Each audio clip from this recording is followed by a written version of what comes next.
Assalamualaikum warahmatullahi wabarakatuh. Alhamdulillah wassalatu wassalamu ala Rasulillah wa ala alihi wa sahbihi wa mawala wa la hawla wa la quwwata illa billahil azim. Alhamdulillah di pagi jelang siang ini kita masih bisa ilmi di tengah-tengah aktivitas kehidupan kita, dan sebuah nikmat yang besar tentunya bisa hadir dan duduk di majelis ilmu, karena majelis ilmu itu disabdakan Nabi sallallahu alaihi wasallam sebagai Riyadul Jannah, taman daripada taman-taman surga. Seandainya di kota Batam ini ada taman yang sangat indah sekali, kemudian ibu-ibu membawa anak dan keluarga duduk di situ, alangkah senangnya. Itu baru di dunia. Bagaimana kalau seandainya taman yang ibu duduk di situ adalah taman-taman surga?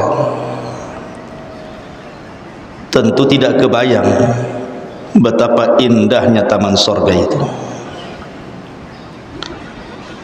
Lah, orang yang duduk di majelis taklim itu sama dengan orang yang duduk di taman-taman surga.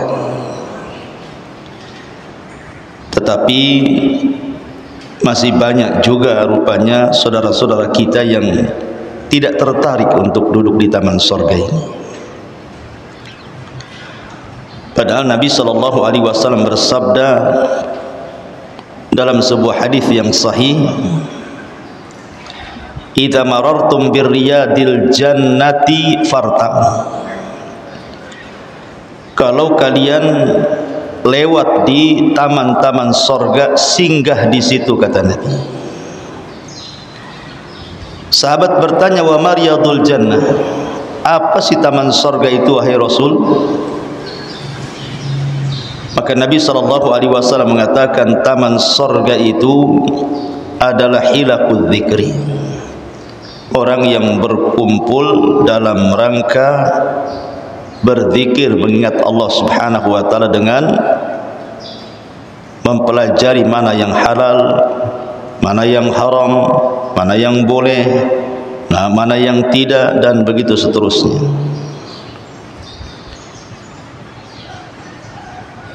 Dan Allah Subhanahu wa taala mengatakan, ala bi dzikrillahi tatmainnul qulub. Ingatlah, dengan terus mengingat Allah itu tenang hati kita. Taib, salawat diiringi salam tahdiahkan kepada Rasul sallallahu alaihi wasallam, dan kita lanjutkan kajian kitab Tauhid, dan kita masuk pada bab ke-37, termasuk syirik, beramal kebaikan tapi tujuannya hanya untuk semata-mata dunia. Ma'asyiral muslimat yang dimuliakan Allah Subhanahu wa taala. Di sini ada dua dalil yang disebutkan oleh muallif rahimahullahu taala. Pertama, surah Hud ayat 15 sampai 16. Allah Subhanahu wa taala berfirman, "Man kana yuridul hayatad dunya wa zinataha nuwaffi ilaihim a'malahum fiha wa hum fiha la yubkhasun ulaika alladzina laysa lahum fil akhirati illa an-nar wa habita ma sana'u fiha wa batilum ma kanu ya'malun." Barang siapa yang menghendaki kehidupan dunia dan perhiasannya saja, niscaya kami berikan kepada mereka balasan pekerjaan mereka di dunia dengan sempurna, dan mereka di dunia tidak akan dirugikan sama sekali. Mereka itulah orang-orang yang tidak memperoleh di akhirat kecuali neraka, dan lenyaplah di akhirat itu apa yang telah mereka usahakan di dunia, serta sia-sialah apa yang telah mereka kerjakan. Perhatikan ayat ini. Allah Subhanahu wa taala menggambarkan tentang orang-orang yang menghabiskan dunianya hanya untuk dunia. Allah Subhanahu wa taala Rahim, Maha kasih sayang. Tetap saja Allah Subhanahu wa taala memberikan dari rizkinya kepada siapapun dari hamba-hambanya.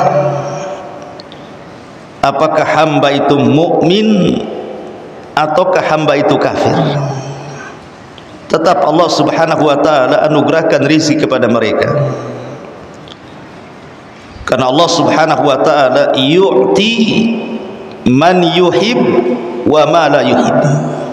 Allah itu memberikan rizki dunia ini baik kepada orang yang dicintai Allah ataupun yang tidak dicintai Allah. Karena dunia di mata Allah Subhanahu wa taala itu tidak ada nilainya. Sebagaimana sabda Nabi sallallahu alaihi wasallam, "Lau kanatid dunya ta'dilu janaha ba'udah,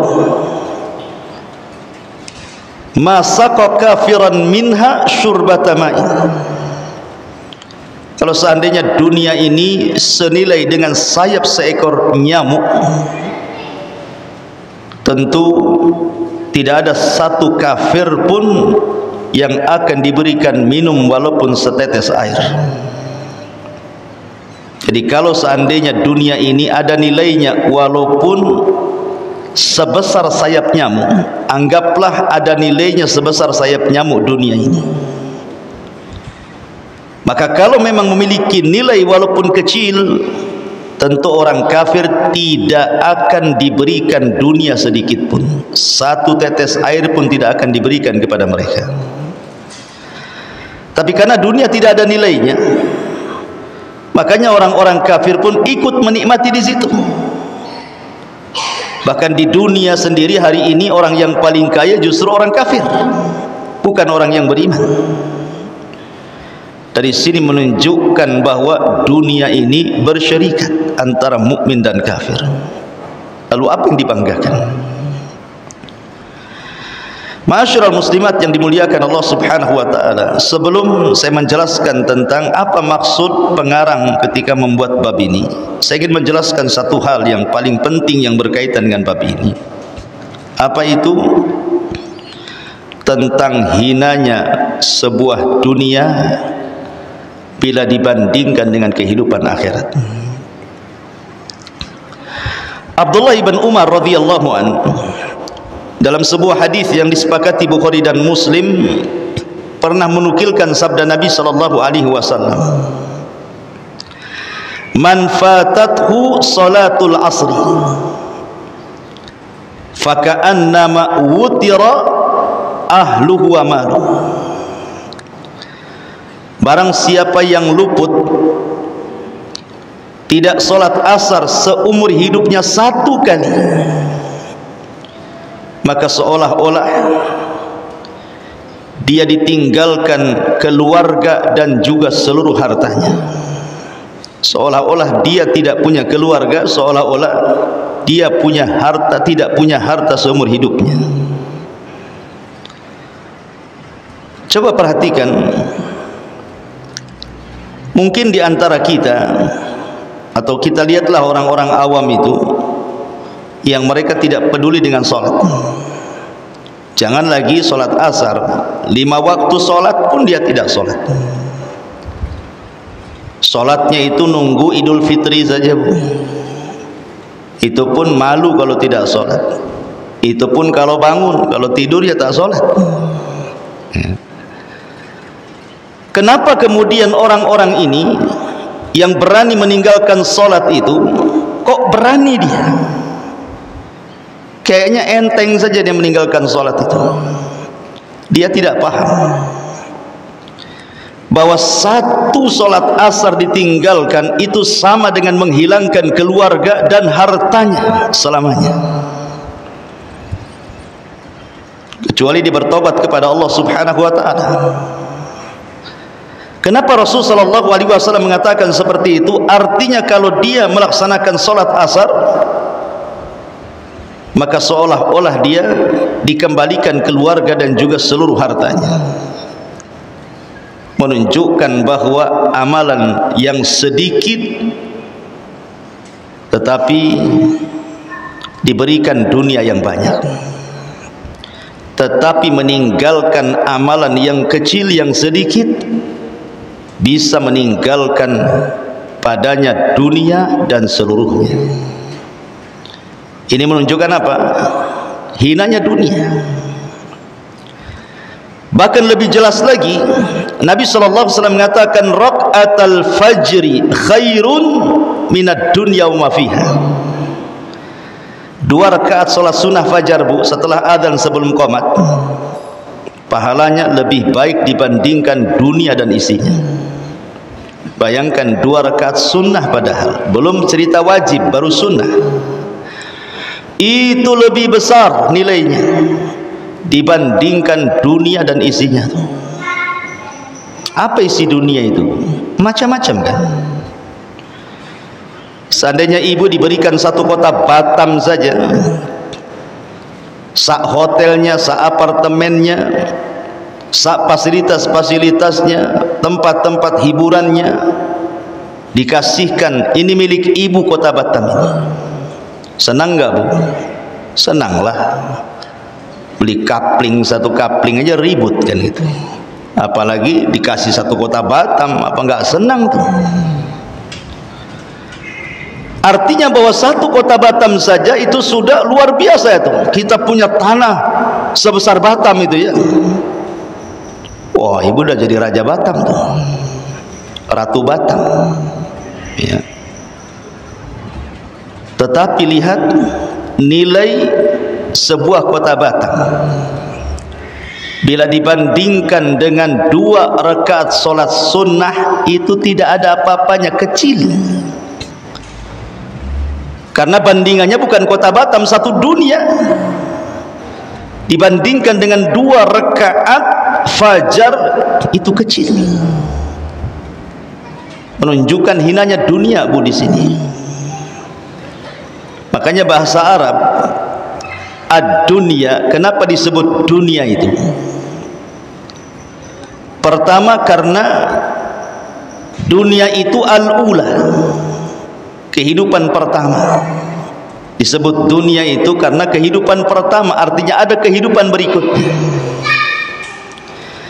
Yang kedua disebut dunia, itu dunia karena dia adalah darun faniyah, tempat yang tidak akan kekal selamanya. Dan kenapa disebut dunia? Kata para ulama bahasa, li'anna fil manzilatid daniyah, karena dunia itu rendah artinya. Jadi dunia itu bukan tempat tujuan. Dunia itu sangatlah fana, tidak mungkin mengekalkan. Dan dunia ini sangat rendah, itu makna dunia. Lalu apa yang dibanggakan dengan dunia? Orang-orang yang sombong-sombong itu bangga dengan dunia. Ma'asyiral muslimat yang dimuliakan Allah Subhanahu wa taala. Bahkan Nabi sallallahu alaihi wasallam mengatakan dalam hadis yang dikeluarkan Muslim dalam sahihnya, dari Abi Hurairah radhiyallahu an, Rasul bersabda, la an aqula subhanallah walhamdulillah wa la ilaha illallah wallahu akbar ahabbu ilayya mimma tala'at alaihi syamsu. Kata Nabi, kalaulah aku mengucapkan subhanallah walhamdulillah wala ilaha illallah Allahu akbar, itu lebih aku cintai, kata Nabi, dibandingkan matahari yang terbit dari timur dan menerangi cahaya bumi. Coba bayangkan, matahari ini adalah sirrul hayah, rahasia kehidupan manusia. Kalau tidak ada matahari, manusia bisa mati. Seolah-olah Rasul mengatakan orang yang mengucapkan subhanallah walhamdulillah wala ilaha illallah Allahu akbar lebih Rasul cintai daripada seluruh kehidupan dunia. Menunjukkan hinanya dunia dan mulianya akhirat. Bahkan Nabi SAW mengatakan juga, ribatu yaumin fi sabilillah khairun minad dunya wa ma fiha, rawahu Muslim. Seseorang yang berjaga satu hari saja di jalan Allah Subhanahu wa taala itu lebih baik daripada dunia dan isinya. Lihat bagaimana Nabi SAW menggambarkan betapa hinanya dunia ini. Bahkan dalam hadis Jabir radhiyallahu an yang dikeluarkan Imam Muslim, suatu ketika Nabi SAW lewat di sebuah pasar. Tiba-tiba kemudian Nabi SAW mendapatkan bangkai kambing yang putus kedua telinganya. Bangkai kambing mati, putus dua telinganya itu. Kemudian Nabi SAW, karena di situ banyak para sahabat, kata Rasul, ayyukum yuhibbu anna hadza lahu bidirhamin. Kata Rasul, siapa di antara kalian yang mau membeli bangkai kambing yang rusak telinganya ini? Enggak mahal-mahal, 1 dirham saja, kata Nabi. Faqalu, maka para sahabat mengatakan, ma nuhibbu annahu lana bi syai'in wa ma nasna'u bihi. Kata para sahabat Rasul, kami tidak suka dengan bangkai kambing. Kalaupun dia hidup, untuk apa, katanya. Walaupun 1 dirham sekalipun kami tidak mau membelinya. Maka Nabi SAW mengatakan, wallahi demi Allah, la dunya ahwan 'ala Allah min hadza 'alaikum. Kata Nabi SAW, demi Allah, dunia jauh lebih hina dibandingkan bangkai ini untuk kalian. Lihat betapa hinanya di pandangan Nabi SAW dunia ini. Apalagi kalau seandainya dibandingkan dengan sorga, makin gak ada apa-apanya dunia itu. Makanya Rasul mengatakan, inna maudhi'as sauti fil jannati khairun minad dunya ma fiha. Tempat cemetiknya, Bu, tempat cemetiknya di sorga itu masih lebih baik dibandingkan dunia dan isinya. Baru tempatnya itu, 1 cemeti saja, 1 cambuk, itu lebih baik dibandingkan dunia dan isinya. Kenapa kok dunia ini sehina ini gitu ya di mata Rasul SAW dan juga para sahabat? Karena Rasul SAW mengatakan dalam sebuah hadis yang dihasankan oleh Syekh Nasiruddin Al-Albani rahimahullahu taala, inna dunya mal'unun, inna dunya mal'unatun, mal'unun ma fiha illa dzikrullah wa mawalah, illa dzikrullahi wa mawalah wa alimun au muta'allimun, kata Rasul. Karena hakikat dunia itu dilaknat, dan juga dilaknat orang-orang yang hidup di atas dunia, kecuali orang-orang itu senantiasa mengingat Allah dan ibadah-ibadah yang sejenisnya, atau dia orang alim, atau dia orang yang mengajarkan ilmunya. Orang yang mengajarkan ilmu atau orang yang belajar ilmu. Dari sini maka kenapa kemudian dunia ini di mata bagi mukmin itu penjara. Sampai Rasul mengatakan ad-dunya sijnul mu'min wa jannatul kafir. Dunia ini penjara bagi orang yang beriman, surga bagi orang kafir. Karena dunia bagi orang yang beriman itu tidak menyenangkan. Dunia bagi orang yang beriman itu tidak menyenangkan. Tapi dunia bagi orang kafir itu menyenangkan. Walaupun dia hidup mewah, andailah seorang ibu ini kaya raya. Amin bu kalau dibilang kaya tuh. Jadi tetap saja kan bu, sekaya apapun ibu, kalau ibu seorang mukmin masih tidak boleh meninggalkan sholat, masih tidak boleh meninggalkan puasa Ramadan, masih tetap harus zakat, masih tetap menyempurnakan syarat Islam dengan haji, masih tetap dianjurkan hadir di majelis ta'lim. Belum bebas ya, 5 waktu terhalang dengan sholat 5 waktu, belum bebas ya. Dunia itu penjara bagi orang yang beriman. Kalau ingin bebas bu, tidak ada sholat, tidak ada puasa, tidak ada zakat, tidak ada ibadah-ibadah yang lain, murni menikmati hidup saja, masuk surga bu.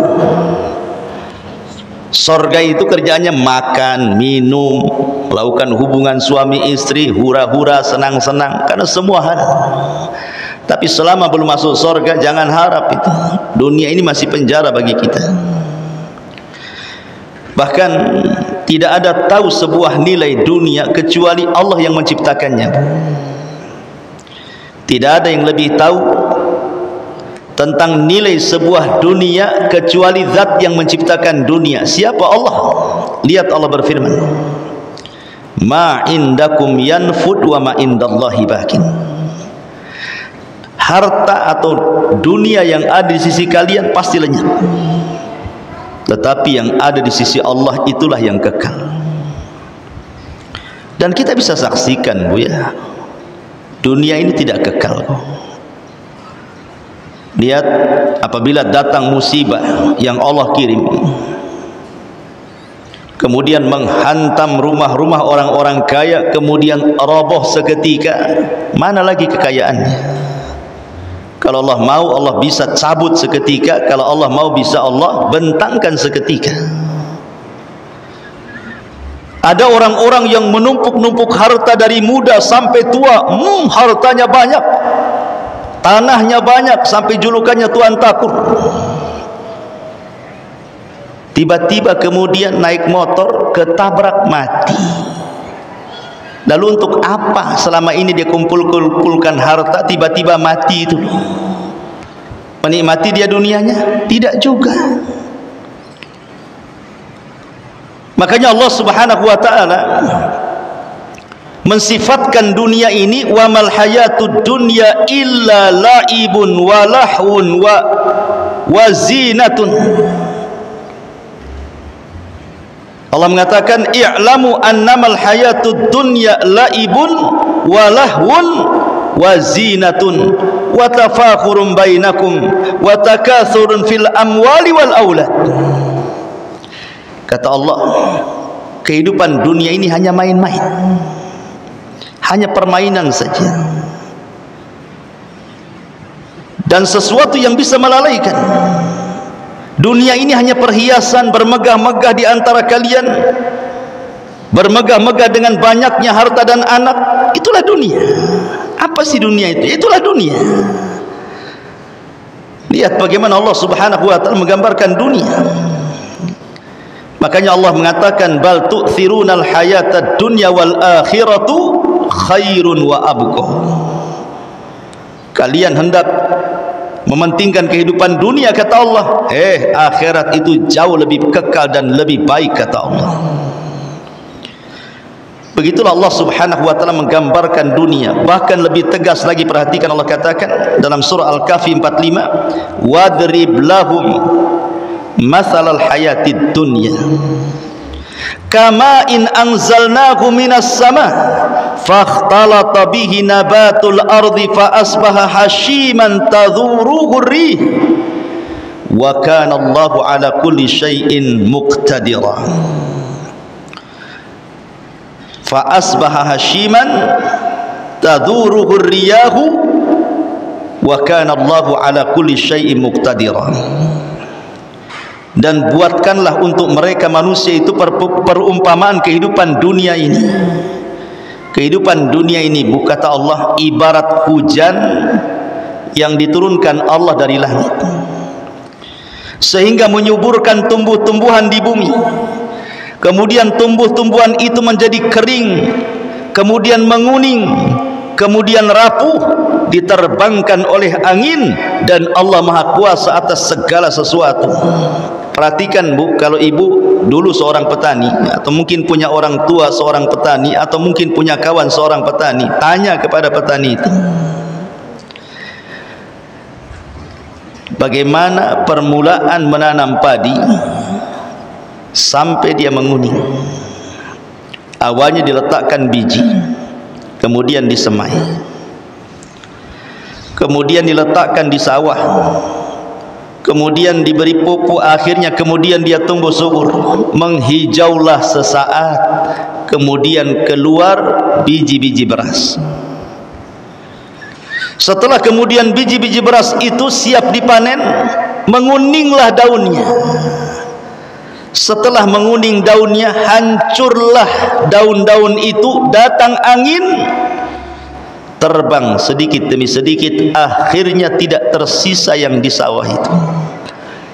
Allah ingin menggambarkan bahwa kehidupan manusia itu kurang lebih dengan padi. Awalnya ibu, benih yang dipilih Allah dari sekian juta benih seorang bapak yang dibenihkan kepada ibunya, ibulah terpilih. Jadi pula kemudian lahir ke dunia, masih kecil perlu dirawat, sama dengan bayi. Kalau padi itu kan dirawat juga, dikasih pupuk, dikasih apa gitu. Sama manusia pun dirawat kecil-kecil, kemudian membesar, kemudian menjadi remaja, menjadi dewasa, menjadi tua, balik lagi kayak anak-anak Bu. Akal pun hilang, nyusahkan orang, kemudian inna lillahi wa inna ilaihi rajiun. Ada batasnya manusia itu. Itulah dunia. Makanya saya heran kalau seandainya ada orang yang sudah tua gitu ya, sudah kaya, kok tidak berhenti bekerja ya. Dia kaya, seandainya dia pensiun gitu ya, kekayaannya itu cukup untuk menghidupi dia sampai mati. Tapi rupanya ada istilah tua-tua keladi, makin tua jadi dia. Justru makin tua itu bisnisnya makin kencang dia. Dia enggak nyadar bahwa dia akan mati itu. Baru ketika dia merasakan sakit parah, dekat dengan ajalnya, baru dia nyesal di situ. Apa harus menunggu seperti itu? Nunggu haraman mufannida, nunggu pikun dulu gitu ya. Makanya Rasul mengatakan badiru bil amal, bersegera beramal. Karena dunia ini sifatnya melalaikan. Dunia ini sesuatu yang tidak akan puas dicari. Makanya nanti ada hadis yang kita akan baca, ta'isa abdud dinar wa ta'isa abdud dirham. Celaka hamba dinar dan dirham ya. Ma'asyiral muslimat yang dimuliakan Allah Azza wa Jalla. Bahkan ada satu kisah daripada Nabi Musa ketika belajar kepada Khidir. Apa kisahnya Bu? Jadi suatu ketika Nabi Musa itu naik perahu bersama Khidir, Nabi Allah Khidir. Tiba-tiba kemudian ada burung terbang, kemudian nuki dan patuknya itu mengenai air lautan. Kemudian dia meneguk air itu dalam paruhnya, kemudian terbang lagi.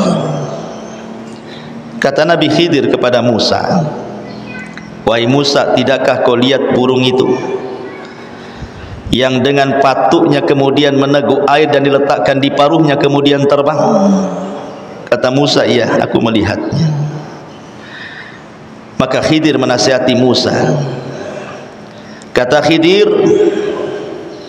ma naqasa ilmi wa ilmuka ya Musa min ilmillah illa mithlu ma naqasa hadal usfuru minal bahri. Musa, seandainya pengetahuan yang aku ketahui dan pengetahuan yang Allah ajarkan kepada kamu itu hanya seperti burung usfur yang meneguk air kemudian diletakkan di paruhnya kemudian terbang. Air yang di paruh burung itulah ilmu yang diperebutkan manusia di dunia ini, sementara ilmu Allah itu luas, seluas-luasnya ibarat lautan. Dengan ibarat begini, lihat bagaimana ilmu yang diberikan kepada manusia di dunia itu hanya setetes saja, Bu, dibandingkan ilmu Allah yang sebentang lautan itu. Tapi dengan setetes itulah jadilah orang dokter dengan kecerdasannya, jadilah dia insinyur dengan kecerdasannya, jadilah dia profesor, jadilah dia penemu, jadilah dia orang cerdas, jadi ulama, jadi peneliti. Lihat, menunjukkan apa? Sedikit yang Allah berikan kepada kita itu dan luas yang Allah miliki. Makanya Nabi SAW bersabda dalam sebuah hadis yang dikeluarkan Imam Muslim, mad dunya fil akhirati illa mithlu ma yaj'alu ahadukum usbu'ahu fil yammi falyanzur bima yarji. Kata Rasul, permisalan dunia dibandingkan dengan akhirat itu sama dengan orang yang meletakkan jari di lautan. Ibu main-main ke Barelang, ke pinggir lautan itu, letakkan jari, celupkan di air lautan, kemudian angkat. Pasti di ujung jari itu kan ada air yang menetes. Kata Rasul, permisalan dunia dengan akhirat itu sama dengan salah seorang di antara kalian menyelupkan telunjuknya ke lautan, kemudian lihat apa yang terjadi. Cuman satu tetes saja. Itulah yang diperebutkan manusia, satu tetes itu. Ya. Artinya bahwa apa yang di sisi Allah itu jauh lebih kekal dan lebih baik. Allah mengingatkan itu, jangan terlena dengan kehidupan dunia. Saya akan contohkan beberapa kisah biar menarik, Bu, ya. Abu Bakar Siddiq radhiyallahu anhu ketika menjadi khalifah pertama setelah meninggalnya Rasul, dia banyak membebaskan negeri-negeri sampai ke negeri Romawi dan juga Persia. Walaupun tidak dikuasai seutuhnya, tapi sudah sampai ke sana. Artinya banyak ghanimah, harta rampasan perang, kemudian harta melimpah, luar biasa. Tetapi ketika Abu Bakar meninggal dunia, apa kata Aisyah radhiyallahu anha? Mata Abu Bakrin fama taraka dinaran wala dirhaman wa kana qad akhadha qabla dhalika malahu fa alqahu fi baitil mal. Subhanallah, kata Aisyah, ketika Abu Bakar meninggal dunia, Abu Bakar tidak meninggalkan satu dinar ataupun dirham pun dalam kantongnya, karena sebelum dia meninggal kekayaannya semua sudah dititipkan di Baitul Mal. Begitulah Abu Bakar meninggal tidak membawa satu dinar dan dirham sekalipun, karena tahu bahwa dunia ini tidak ada nilainya di mata Abu Bakar, dan karena tahu bahwa soalan yang kelak akan diberikan oleh Allah kepada para pemilik harta itu bukan satu soalan, tapi dua soalan. min aina iktasabahu wa fima anfaqahu. Kemana kau dapat, kemana pula kau belanjakan. Bahkan ada seorang gubernur, Bu, di zaman para sahabat, di zaman Umar bin Khattab, namanya Sa'id ibnu Amir. Catat, Bu, Sa'id ibn Amir. Sa'id ibn Amir ini seorang yang sangat zuhud. Ketika Umar menjadi khalifah,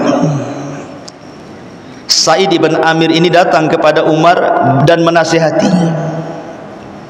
Di antara nasihatnya, ya Umar, aku berpesan kepadamu, jangan takut kecuali kepada Allah. Jangan takut kecuali kepada Allah. Dan jangan takut manusia untuk mencari kepentingan kepada Allah. Kemudian banyak nasihat-nasihatnya. Umar sempat berat dengan nasihat itu dan mengatakan, ya Sa'id, wa man yastati dzalik, mana bisa aku lakukan nasihatmu itu. Tapi Sa'id ibn Amir meyakinkan bahwa Umar bisa. Melihat keikhlasan daripada Sa'id ibn Amir ini, akhirnya Umar pun memaksa dia untuk menjadi qadhi, gubernur di Himsa, di Syam. Tapi dia tolak, enggak mau. Akhirnya Umar marah dan mengatakan, waihakum wada'tum hadal amri fi unuki, celaka engkau. Engkau yang meletakkan aku menjadi pemimpin, tapi engkau pula tak mau diperintah, katanya. Akhirnya kemudian Umar pun mengatakan, kau harus jadi gubernur Himsa. Terpaksalah akhirnya kemudian Sa'id ibn Amir ini jadi gubernur di Himsa. Setelah waktu berlalu, dia jadi gubernur di Himsa, dicintai rakyatnya karena keadilannya. Himsa ini suatu ketika terkena pacaklik hebat, sehingga banyak terjadi kelaparan di mana-mana. Akhirnya untuk memulihkan ekonomi Himsa, diutuslah orang pilihan, orang-orang yang terpercaya untuk menghadap kepada Umar di kota Madinah dan menceritakan kepada Umar tentang kondisi Himsa. Siapa tahu Umar bisa memulihkan ekonomi yang ada di Himsa.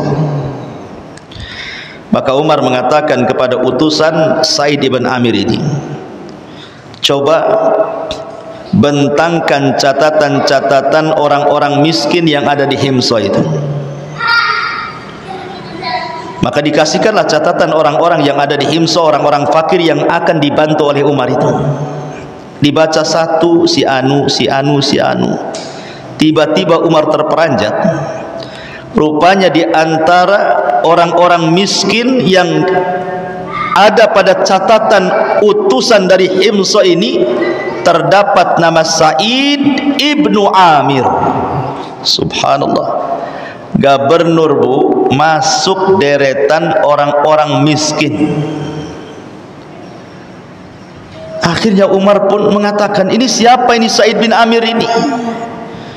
Maka utusan itu mengatakan, dia gubernur kami wahai Amirul Mukminin. Fabaka. Maka Umar pun menangis. Kok ada gubernur masuk di catatan orang miskin? Pertanyaannya sederhana, ada enggak gubernur di Indonesia yang masuk pada kategori orang miskin menurut daerah sekitar? Tidak ada ceritanya, Bu. Gubernur di negeri kita ini semuanya kaya, nggak ada orang miskin. Bahkan syarat jadi gubernur harus kaya malah ya. Kalau nggak kaya nggak jadi dia gubernur. Makanya Umar kemudian dia kasihan dengan Sa'id ibn Amir. Akhirnya dia pun menitipkan harta yang banyak dan dikatakan kepada utusan itu, berikan harta ini kepada gubernurmu Sa'id ibn Amir. Pulanglah utusan ini, kemudian meletakkan harta di hadapan Sa'id ini. Tiba-tiba Sa'id ini menangis, melihat harta sebanyak itu dari Amirul Mukminin dan mengatakan, inna lillah wa inna ilaihi raji'un. Inna lillah wa inna ilaihi raji'un. Istrinya kaget mendengar Sa'id ibn Amir tiba-tiba berteriak, inna lillah wa inna ilaihi raji'un. Kata istrinya, amata Amirul Mukminin? Apakah Amirul Mukminin meninggal sehingga engkau mengatakan inna lillah wa inna ilaihi raji'un? Katanya.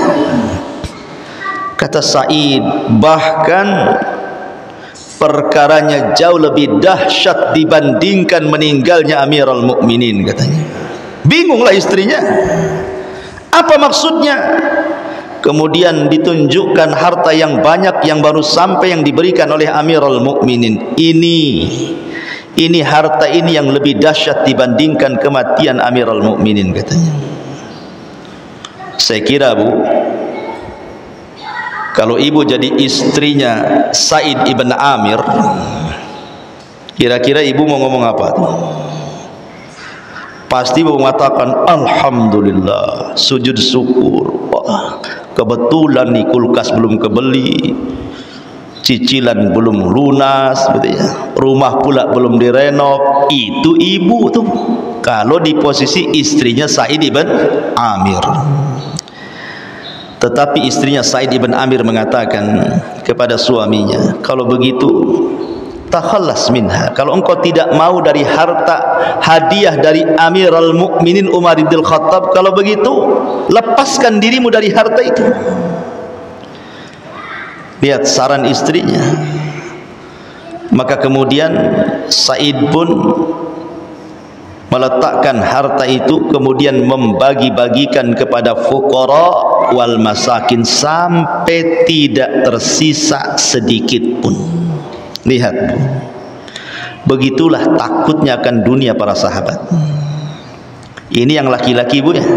Saya cerita yang perempuan lah. Ibu kenal Ummu Sulaim, Bu, radhiyallahu an. Kenal, Bu, ya? Kenalan di mana, Bu? Ummu Sulaim ini radhiyallahu anha ketika menjanda karena Nadhr ibn Malik ibn Nadhr, suaminya kafir, kemudian meninggalkan Ummu Sulaim, kemudian mati di perjalanan menuju Syam. Adalah seorang duda kaya raya.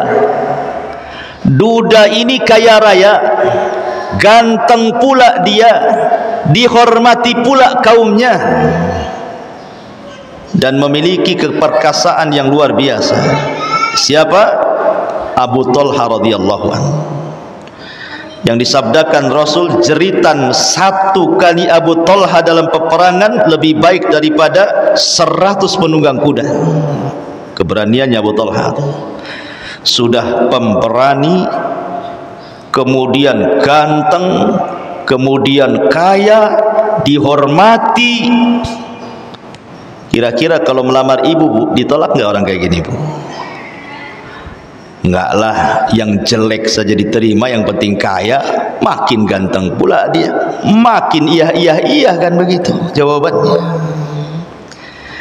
Tapi Ummu Sulaim ini menolak mentah-mentah tuh, ditolak lamarannya. Padahal wanita-wanita di zaman itu kepengen dilamar oleh Abu Talha, ditolak. Padahal Ummu Sulaim ini hidupnya susah setelah meninggalnya suaminya tuh. Apa yang menjadikan Ummu Sulaim menolak lamaran Abu Talha tuh, yang ganteng, yang kaya, yang terhormat itu? Rupanya cuma satu alasannya, Bu, karena Abu Talha kafir, itu saja. Coba dia muslim, mau dia? Ya. Itu yang menyebabkan Ummu Sulaim tak mau menerima lamaran siapa? Lamarannya Abu Talha. Makanya dia mengatakan kepada Abu Talha, tidak layak wanita-wanita menolak lamaranmu, hai Abu Talha. Akan tetapi aku tolak karena engkau seorang kafir penyembah berhala. Akhirnya Abu Talha pun belakangan masuk Islam demi mendapatkan Ummu Sulaim. Akhirnya menikah Ummu Sulaim dengan Abu Talha. Begitulah Ummu Sulaim mengajarkan bahwa dunia itu tidak ada harganya dibandingkan akhirat, Bu. Itu maksudnya. Dunia itu tidak ada harganya dibandingkan akhirat. Sekaya apapun engkau wahai Abu Talha, seganteng apapun engkau wahai Abu Talha, sehebat apapun engkau Abu Talha, semulia apapun di tengah-tengah kaum wahai Abu Talha, kalau engkau kafir, sorry, maaf, pergi kau dari sini.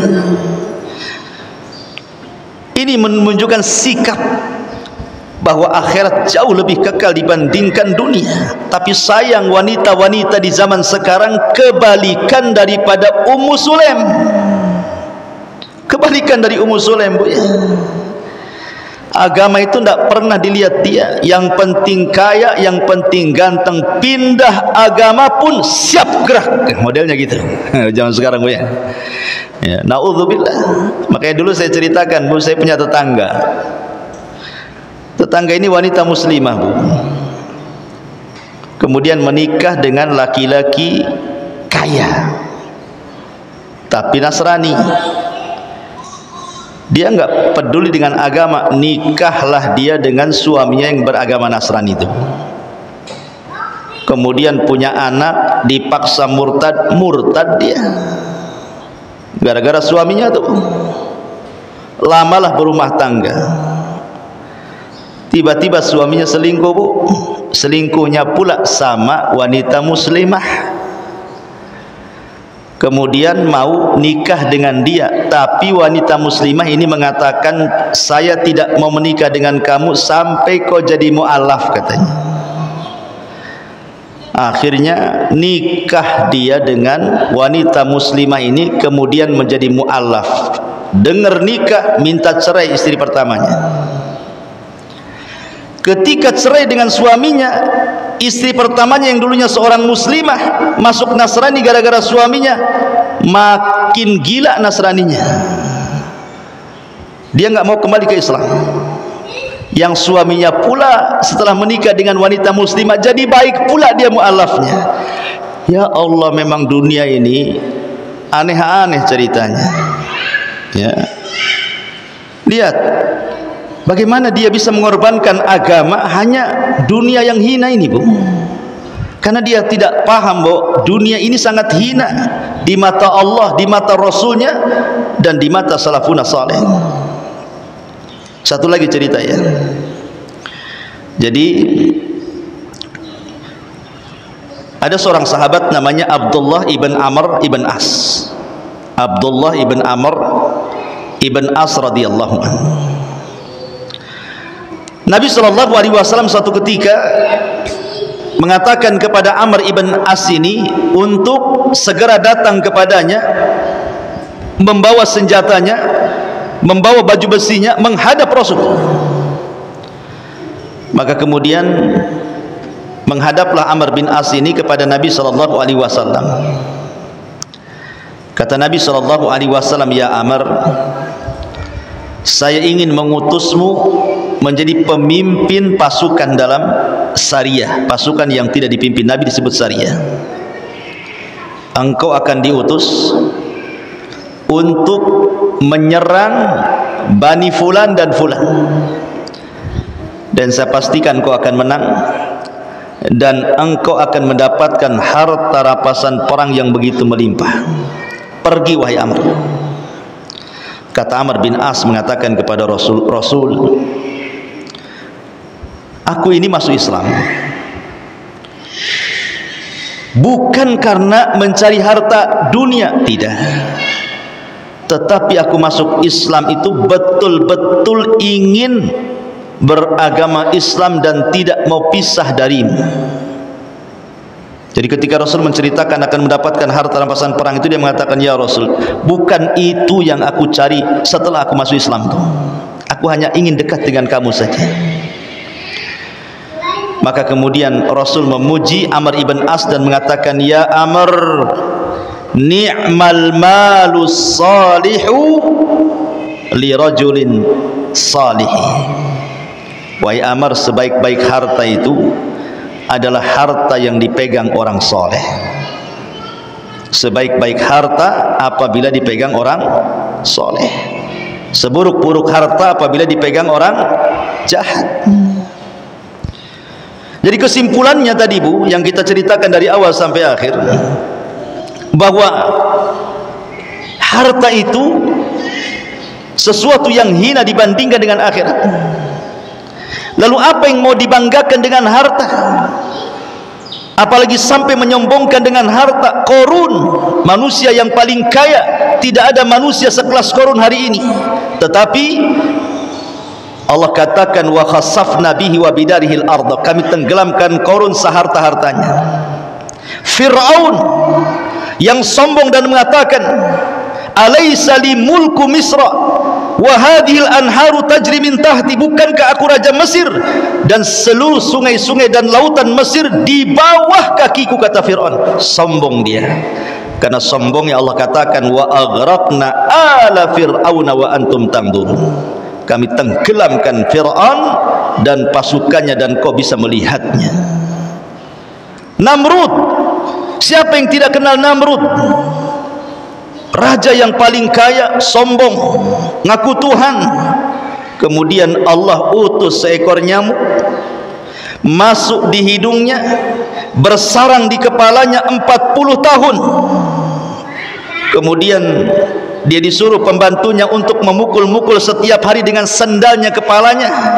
Akhirnya setelah 40 tahun mati gara-gara seekor nyamuk.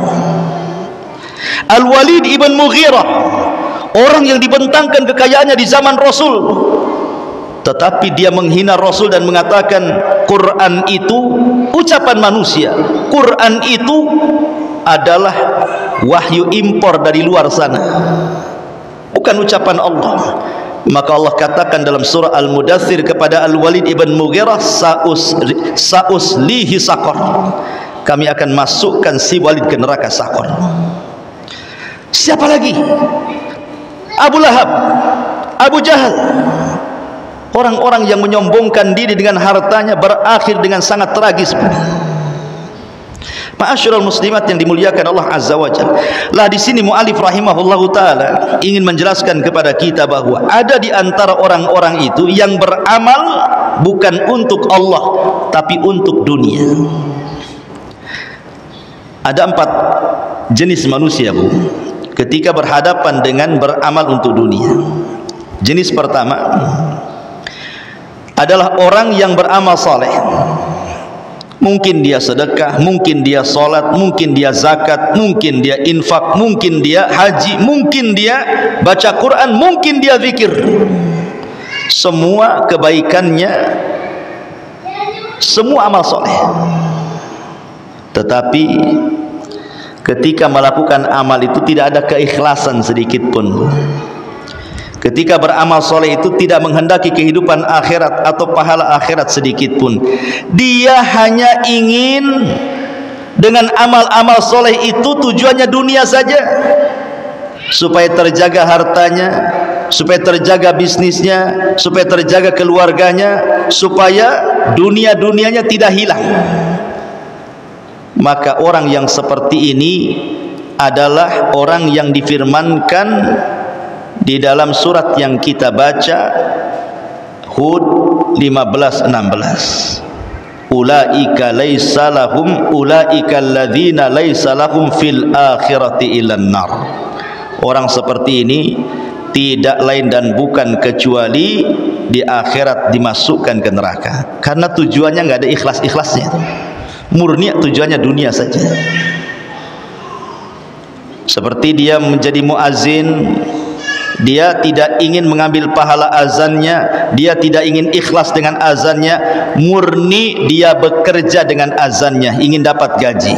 Dia jadi imam juga sama, dia baca Quran sampai melambung-lambung, melantun-lantun suaranya demi tujuan supaya dia tenar, syuhra dan begitu seterusnya. Nggak ada akhirat-akhiratnya sedikit pun. Maka kelompok yang pertama ini nggak akan dapat di akhirat kecuali neraka. Kelompok yang kedua ini lebih parah dibandingkan yang pertama. Apa itu?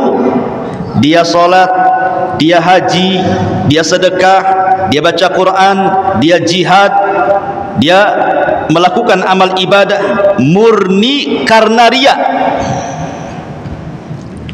Kalau yang pertama itu kan murni karena cari dunia, Bu. Kalau yang kedua murni karena riya, apa bedanya? Kalau riya itu dia melakukan sesuatu tidak dapat dunia, cuman dapat omongan orang saja. Oh, si fulan bagus, si fulan soleh, si fulan solehah. Oh, itu ahli solat, si ibu itu ahli solat, si ibu itu ahli puasa. Ya, dapat omongan orang aja, itu riya namanya, Bu. Riya itu hanya ingin dapat omongan orang. Tapi kalau beramal karena dunia, dia masih mending mendapatkan dunia, walaupun tidak dapat akhirat kan dia dapat dunia dia. Jadi muazin murni karena ingin gajinya saja. Jadi imam murni karena ingin gajinya saja. Jadi dai murni karena ingin gajinya saja. Jadi nggak ada semata-mata untuk akhirat itu. Tapi kalau riya sudah nggak dapat dunia, akhirat pun tak dapat. Nah, itulah riya namanya. Karena kan hanya omongan orang aja. Oh, hanya pujian-pujian saja. Makanya ini lebih dahsyat dibandingkan yang pertama. Kemudian yang ketiga, kelompok yang ketiga, orang yang beramal saleh. Orang yang beramal saleh, dia mencampur adukan niat. Niatnya karena Allah, tetapi juga karena dunia. Kenapa ibu haji? Ya sekalian. Nah, di harga emas di Arab itu murah, Ustaz. Karatnya tinggi-tinggi itu.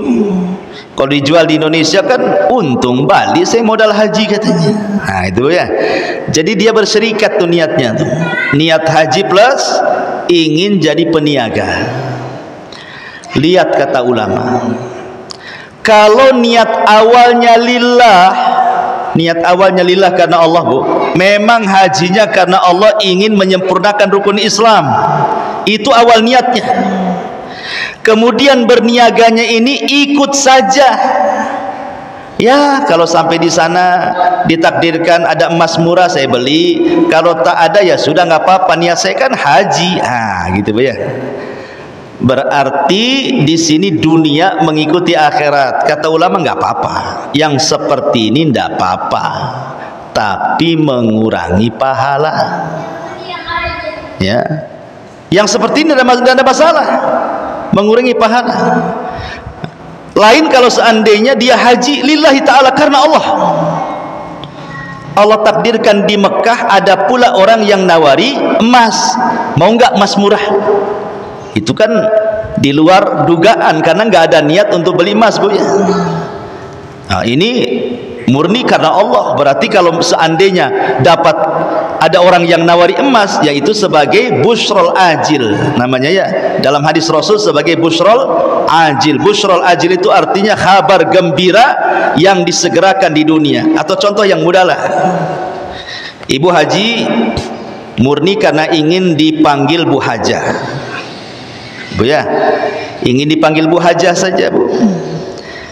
Niatnya ibu tuh karena Allah, ingin haji. Murni karena Allah ingin haji. Ya, nanti kalau pulang dipanggil Bu Hajah ya nggak apa-apa, nggak dipanggil Bu Hajah juga ya nggak ada masalah. Ya. Berarti panggilan Bu Hajahnya itu kan ngikut kepada akhirat, nggak masalah. Tapi ini kan kalau sudah ada kata-kata seperti itu mengurangi pahala namanya, Bu. Lain dengan kelompok yang kedua, ibu ini murni haji, tidak mau dipanggil Bu Hajah. Karena sholat aja tidak mau dipanggil Bu sholat kan, sama-sama rukun Islam tuh. Ya, tiba-tiba pulang dari haji, ibu sudah nutup-nutupi hajinya, sudah pakai cadar, nggak tahu siapa ibu kan. Betul-betul ikhlas. Orang kalau bisa jangan tahulah ibu itu haji. Tiba-tiba pulang, kok tetangga pada tahu Bu Hajah, Bu Hajah. Nah, berarti itu kan di luar dugaan, Bu. Itu namanya busrul ajil. Busrul ajil itu artinya kabar gembira yang segerakan di dunia. Ini tidak ada masalah. Ya, jadi itulah 4 kelompok yang terjadi dengan orang yang beramal soleh karena tujuan dunia. Tapi kalau seandainya dari awal sudah tujuannya dunia, tiba-tiba di tengah jalan tujuannya akhirat, tidak diterima ibadahnya, Bu. Hajinya memang karena ingin dipanggil Bu Hajah, sampai di sana diceramai ustadz, jangan, ikhlas, akhirnya ikhlas Ibu ya. Maka innamal a'malu binniyat, maka yang dilihat niat awalnya, maka lihat bagaimana perkara niat ini bahaya, jangan sampai dilakukan. Kemudian dalil yang kedua secara singkat adalah, aduh, inilah kalau ngaji pakai handphone, ya, lobet. Handphonenya, ilmunya di handphone, sekali lobet hilang kan itu. Nah, itulah enaknya kalau ngaji pakai kitab, nggak ada lobet-lobetnya. Mungkin ini syarat supaya ngajinya sudah selesai mungkin. Tapi nggak apa-apa, hadisnya saya ingat. Nabi SAW mengatakan, ta'isa abdud dinar wa ta'isa abdud dirham wa ta'isa abdu khamisati wal khamilah. Celaka hamba dinar, celaka hamba dirham, celaka hamba busana dan pakaian. Apa yang dimaksud hamba dinar, hamba dirham, hamba busana, hamba pakaian, dan hamba-hamba yang lain itu? Terkadang Bu, ada orang tujuannya baik ketika mencari dunia. Coba aku kaya, ini masjid di Daul Ilmi ini sudah ku tingkat. Itu tujuannya ya Bu ya. Akhirnya kemudian mulailah bekerja 10 tahun kaya raya. Lupa tuh dengan masjid Daul Ilmi itu. Niatnya menguasai harta, sudah punya harta, harta pula menguasai dia. Itu disebut abdu dinar namanya. Harta yang menguasai dia. Ataupun contoh abdu al-khamisah, hamba pakaian. Kalau ibu kemudian sehari-hari dari pagi sampai malam, dari malam sampai pagi, dari pagi sampai malam lagi, dan begitu seterusnya, yang diingat pakaian yang dilihat di Tokopedia. Ibu buka handphone, nampak ada model baru tuh pakaian tuh Bu. Mantap nih, cadarnya aja banana, terbaru, ada rendanya, cakep, artis pun pakai umpamanya. Jadi kepikiran Bu ingin punya, tapi tangan tak sampai, tak ada duit. Ya. Jadi setiap hari berpikir, kapan aku ingin punya jubah itu, kapan aku ingin punya busana muslim itu. Sampai ke bawah mimpi Bu, sampai ke bawah mimpi. Dalam mimpinya betul-betul ibu dapat uang, beli pula baju itu. Pas bangun tidur Bu, rupanya tak ada pula, namanya mimpi. Besoknya kepikiran, akhirnya kemudian dihasutlah suami. Bang, tengok Bang, cakep nggak nih Bang? Kata suaminya, baguslah. Kayaknya harus belilah kita Bang. Nah, itu mulai ya Bu ya. Ini kalau orang pikirannya ke satu titik, itu yang dipikirkan, berarti ibu itu hamba busana Bu. Ada orang yang hamba handphone, ada juga hamba handphone Bu. Handphone udah jelek nih, ada terbaru, beli lagi. Belum rusak tuh handphonenya, ada yang terbaru, jual, beli lagi. Terus seperti itu hamba handphone namanya. Ya. Ada hamba motor gitu, ada juga hamba motor itu.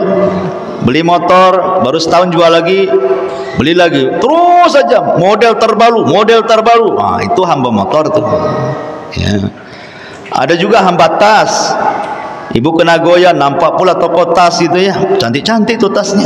Kapan aku punya, kapan aku punya. Terus lagunya sampai seminggu, kapan aku punya Bu judulnya. Itu hamba tas ya.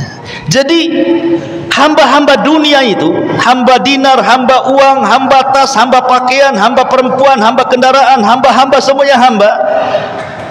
Di sini menunjukkan bahwa dunia itu terkadang menundukkan pelakunya, sehingga dibuatnya orang yang mencari itu menjadi hambanya. Dan kalau sudah sampai tingkat itu, ta'isa kata Rasul. Apa ta'isa itu? Celaka. Kalimat ta'isa ini kata ulama boleh jadi dalam bentuk doa, boleh jadi dalam bentuk khobar. Kalau dalam bentuk khobar artinya Rasul mendoakan mudah-mudahan celaka tuh hamba-hamba yang seperti itu. Ataupun khobar bahwa orang yang menghambakan diri pada dinar, dirham, pakaian, tas, sepatu, sandal dipastikan celaka, walaupun dia mendapatkan duitnya, mendapatkan tasnya, mendapatkan bajunya, mendapatkan sandalnya, mendapatkan dunianya, tetap celaka. Itu kalau di makna khobar.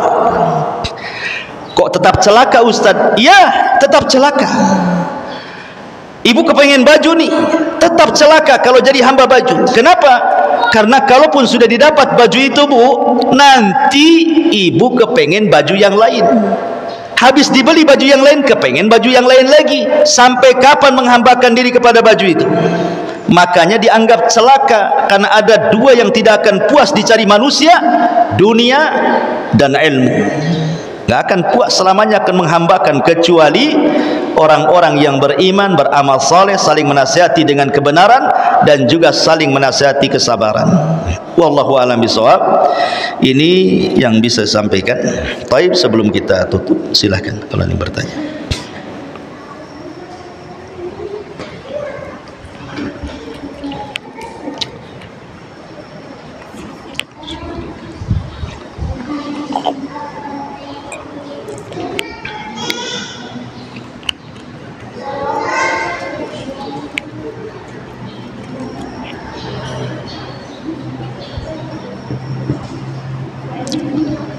Ada? Oke.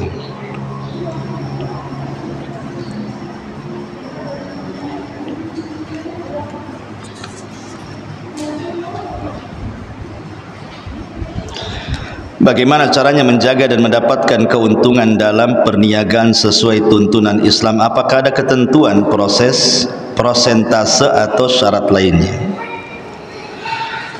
Pertama, berniagalah karena Allah. Berniaga karena Allah supaya berkah. Niat dulu yang pertama. Yang kedua, berdoa agar perniagaannya diberkahi dengan cara jadilah orang jujur dalam berniaga. Jangan dusta, jangan mendolimi orang, jangan mengambil hak orang, jangan goror, jangan zalim, dan begitu seterusnya. Kemudian di sini ketentuan persentase, maksudnya persentase ini pembagiannya atau gimana? Ini berarti berniaga bersyarikat. Ya, berniaga bersyarikat. Ya, kalau bersyarikat jelas harus ada pembagian-pembagian sesuai dengan syarat yang sudah disepakati masing-masing yang bersyarikat dalam penanaman saham itu. Apakah dia sebagai jual beli syirkah ataukah dia dalam jual beli mudharabah? Syirkah itu sama-sama pakai modal. Kamu modal 50, aku modal 50. Mudharabah, kamu yang punya modal, aku yang memainkan modalmu. Itu mudharabah namanya. Ya, nanti kesepakatannya berapa? 40-50, 60-40, 50-50, 70-30, terserah. Ya. Tapi tidak boleh dipatok karena itu riba. Contoh, saya punya usaha, Bu, punya modal 100 juta, tanamkan di usaha saya. Tiap bulan ibu dapat 500 atau 1 juta. Riba itu namanya. Itu riba namanya, Bu, ya. Tidak boleh dipatok dengan uang, tapi dipatok dengan persen, karena namanya keuntungan setiap bulannya itu naik turun. Maka pakai persen lah. Saya kan dapat 60%. Terkadang 60% ini bisa banyak, bisa sedikit.